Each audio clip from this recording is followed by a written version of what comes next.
foundation of Europe is a pagan foundation. Today I'm taking a walk through the forest. I'm here because there are a lot of trees here that stay green all year round. You can see it in the back. There are lots of trees that stay green all year round. And I need some branches of those trees to decorate the house for Yule. And I also need some branches to do a ceremony for Yule. Now I also brought with me some sacrifices because, oh look, there's actually some branches laying on the ground. That's perfect. I'll get those later on, but I also have like some sacrifices with me for the spirits of this forest and the spirits of the land. I'm not going to take something and not give something back. That would be wrong. So, foundation of Europe is pagan. I want to thank somebody on Instagram who gave me the idea for this video. I already forgot your name, so terribly sorry. If you're watching, you know who you are. I will start small with this video. Start with small stuff and work my way up to a big finale in which you will understand why the foundation of Europe was pagan, is pagan, and I believe shall always be a pagan foundation. So, first off, if you live in Europe, if you live in Western civilization, doesn't matter if you're a Christian, doesn't matter if you're a Jew, doesn't matter if you're an atheist, I believe you still have the names of our gods in your mouth on a daily basis, because the days of the week are named after the old gods. Monday is Moon Day, is Mani, the one who pulls the sun with a chariot. Sunday is named after the sun, is named after Sol, the brother of Mani, who carries the sun on a chariot, who are chased by Hati and Skull. Tuesday is Thursday, it's the god of justice. Wednesday is of course named after Wodan, the god of wisdom, Wodan's day. And my favorite Thursday is Thursday. In Dutch it's actually called Donderdag, and in German I believe it's Donnerstag, which literally translates to Thunder Day, which I like a lot. Friday is Frigg or Freya's day. Could do a whole video on whether it's Frigg or Freya, but for now we'll just leave it there.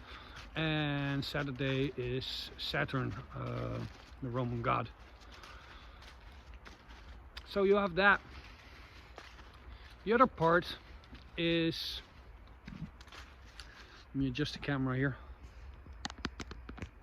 The other part is that our festivals and our religious dates are basically pagan dates, basically pagan festivals. I once said in a video that Christianity is basically just paganism with a skin. It's basically paganism with a different suit on. Now, I once got some flack in a video. I believe the video was why Europe needs paganism. I said let's make Europe pagan again, which was a nice provocative slogan. I sometimes like to be provocative, but some people message me like, oh, what you want to do, you want to convert the whole world into paganism. Just to make things clear, I don't want to convert the whole world into paganism. That's not my thing, and I also believe that's not a pagan thing to do.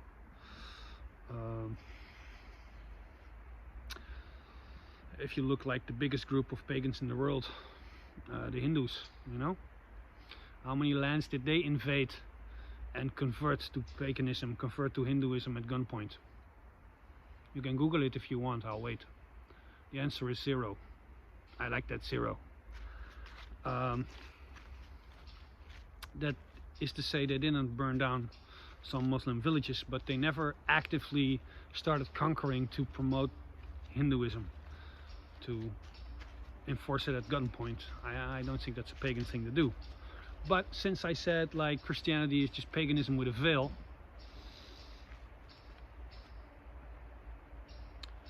I think I would like to encourage people just to lift the veil a little bit and just see what beauty is underneath there.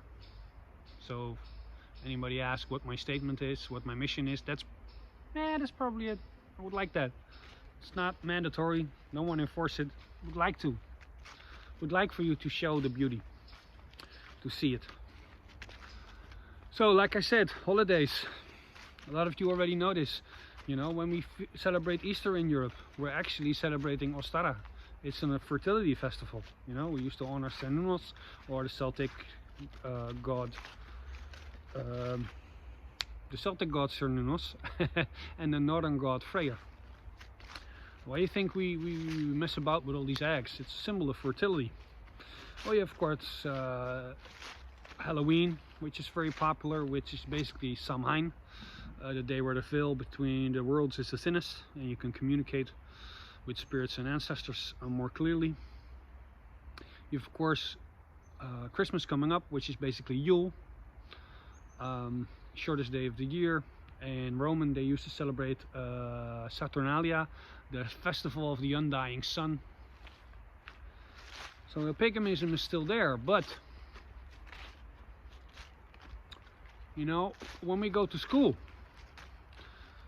we learn about these people, these great men who formed the foundation ideologically of what Europe is today. I'm talking about Plato, Pythagoras, and I can't think of the third one now. I'm getting Alzheimer's, I know it. But these great men. But when you're in school, they never tell you the religion of these men. They never do that. So I kind of just assumed they were Christian, because I don't know, I just kind of assumed that. But they're not. These great Greek men, Aristotle, Plato, Pythagoras, a couple more, these men were born pagan. They lived pagan, and they died as a pagan. Therefore,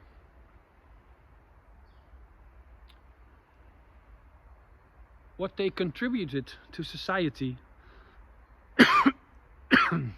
was the product of a pagan mind and a pagan mindset.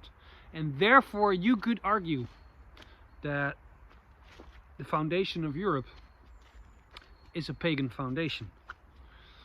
Now that's very funny, because I'm on this quest, as some of you know, to like build a temple to the old gods here in Holland, because I wanted the old gods to return on this land, you know, give people an option instead of the Pepsi and Coke of Christianity and Islam. I wanted to provide a different beverage for your soul, because I believe it's necessary.